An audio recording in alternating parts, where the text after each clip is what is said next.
क्षेत्रीय परिषद की आज 32वीं बैठक सूरजकुंड में हुई है। देश के गृह मंत्री अमित शाह की अध्यक्षता में यह बैठक हुई है, जिसमें तमाम जो मुद्दे हैं राज्यों के बीच उनको उठाया गया है। हरियाणा के मुख्यमंत्री नायब सिंह सैनी भी मौजूद रहे हैं और हरियाणा और पंजाब के बीच जो पानी का मुद्दा है, एसवाईएल का मुद्दा है, इसके ऊपर भी चर्चा हुई है। हरियाणा के मुख्यमंत्री नायब सिंह सैनी ने इस मामले को भी रखा है। इसके अलावा और अन्य तमाम जो हरियाणा की राजनीति से जुड़े जो मुद्दे हैं उन पर बातचीत करेंगे। मेरे साथ पूर्व कैबिनेट मंत्री और कांग्रेस के वरिष्ठ नेता अशोक अरोड़ा मौजूद हैं।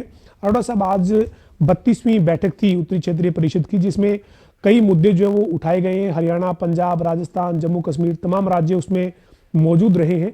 खासतौर पर जो एसवाईएल की बात है, उस मुद्दे के ऊपर आज भी हरियाणा के मुख्यमंत्री का ये कहना था कि पंजाब सरकार को गुरुओं की धरती है, गुरुओं की जो मार्गदर्शन था उसका सम्मान करना चाहिए और हरियाणा को उसके हिस्से का पानी देना चाहिए, ताकि दिल्ली को, राजस्थान को भी पूरा पानी आगे दिया जा सके।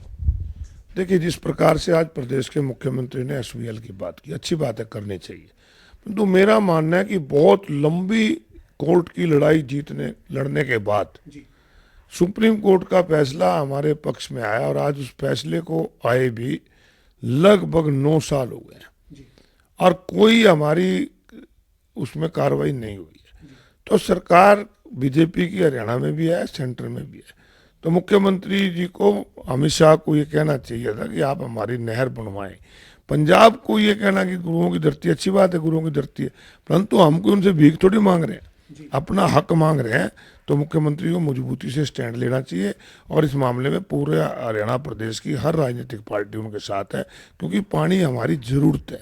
पानी हमारे के बगैर हमारी बहुत भूमि ऐसी है जो सिंचाई नहीं हो पाती, और पानी क्योंकि हमें बंटवारे में मिला हुआ है, जब हमारा बंटवारा था और लंबी लड़ाई लड़ने के बाद हमने पानी की लड़ाई जीती है, तो पानी हमें मिलना चाहिए। सर, राज्यों के बीच के जो तमाम मुद्दे हैं उन पर बातचीत हुई है, लेकिन जो 3 नए आपराधिक कानून जो लागू हुए उसको लेकर भी केंद्रीय गृह मंत्री अमित शाह ने जिक्र किया है। हरियाणा ने उनको इम्प्लीमेंट किया, उसकी बात हुई है।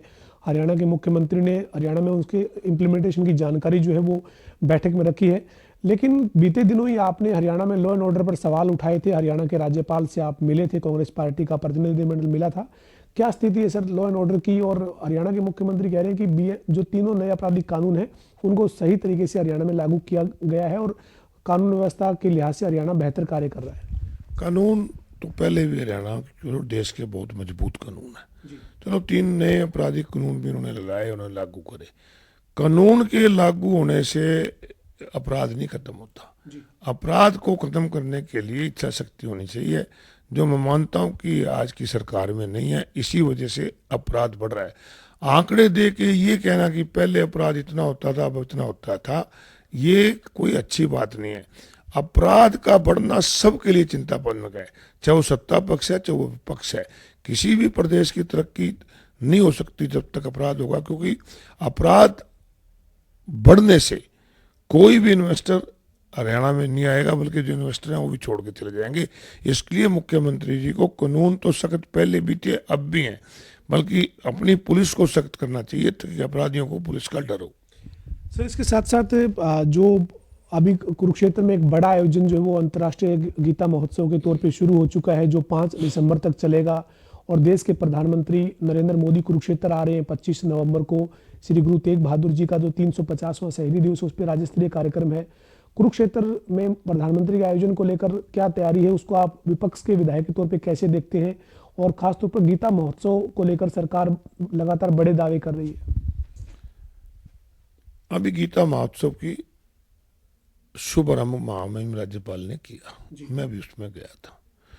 गीता महोत्सव कुरुक्षेत्र की एक पहचान बन चुका है।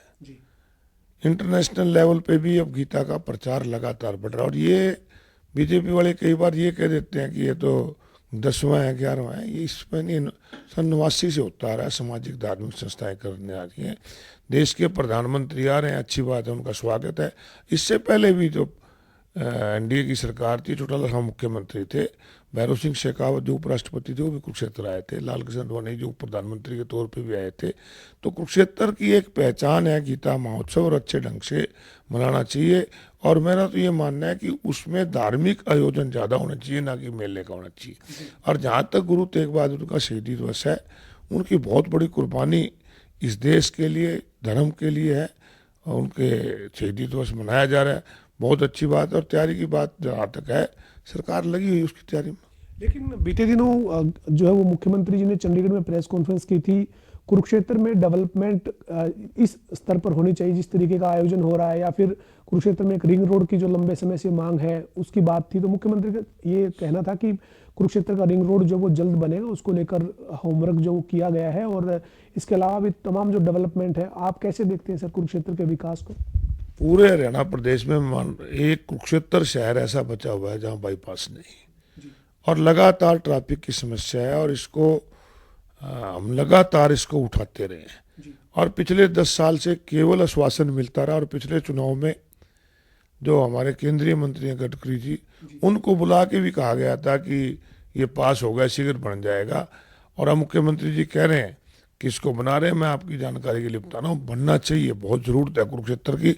इसकी अभी तक डीपीआर बनाने वाली कंपनी को हायर किया है, और ये इसको बना रहे हैं तो अच्छी बात है। सर इसके साथ एक और सवाल है, राजनीतिक सवाल। बिहार में जिस तरीके से हार हुई है महागठबंधन की, खासतौर पर कांग्रेस की जो हालत हुई है, उसके बाद हरियाणा भाजपा के अध्यक्ष मोहनलाल बडोली कह रहे हैं, हरियाणा के कई मंत्री कह रहे हैं कि हरियाणा में जो कांग्रेस वोट चोर गद्दी चोर जैसा मुद्दा लेकर चल रही है, जबकि बिहार का नतीजा बता रहा है कि कांग्रेस पार्टी खुद ही चोरी हो चुकी है, कांग्रेस बची नहीं है। देखिए, जिस प्रकार से बिहार के नतीजे आए, न केवल कांग्रेस पार्टी बल्कि इस देश का हर नागरिक इस बात पे चिंतित है कि ये हुआ कैसे, किस प्रकार से वहां पर प्रजातंत्र का हनन किया गया। अगर इसको प्रजातंत्र को हनन करते रहेंगे तो फिर तो आगे तो कोई चुनाव होगा ही नहीं। किस प्रकार से पहले 50 लाख से ऊपर वोटें काट दी गई, चुनाव से ठीक पहले हर एक के घर में 10-10 हज़ार रुपये सरकारी खर्चे से बेच दिए गए, और चुनाव के अंदर भी बड़ी भारी मात्रा में धांधली करके ये चुनाव जीतता है। इस चुनाव को चुनाव आयोग से मिलके जीतने का काम इन्होंने किया है। रही कांग्रेस पार्टी की, कांग्रेस पार्टी को भी मंथन करना चाहिए अपनी नीति के ऊपर। तो ये आपका जो वोट चोर गद्दी छोड़ अभियान जो हरियाणा में चल रहा है, ये जारी रहेगा सर? निश्चित रूप से ये चलेगा। अब तो बल्कि और मजबूती हुई, हरियाणा में तो करी थी, बिहार में और चोरी कर ली। बहुत शुक्रिया सर। हमारे साथ पूर्व कैबिनेट मंत्री और कांग्रेस के वरिष्ठ नेता अशोक अरोड़ा थे, जिन्होंने तमाम मुद्दों पर बातचीत की है। खासतौर पर उनका यही कहना है कि जो SYL का मुद्दा है उसमें 9 साल हो चुके हैं फैसला आए हुए। पंजाब से हरियाणा को अपने हिस्से का पानी लेना चाहिए, क्योंकि केंद्र में जो है वो NDA की सरकार है, हरियाणा में भाजपा की सरकार है। पंजाब से पानी जरूर जो है वो लिया जाए, ये सरकार को सुनिश्चित करना चाहिए। इसके साथ ही उन्होंने तमाम मुद्दों पर अपनी बात रखी है। वीडियो जर्नलिस्ट विजेंद्र सिंह के साथ पवन सिंह, जनता TV, चंडीगढ़।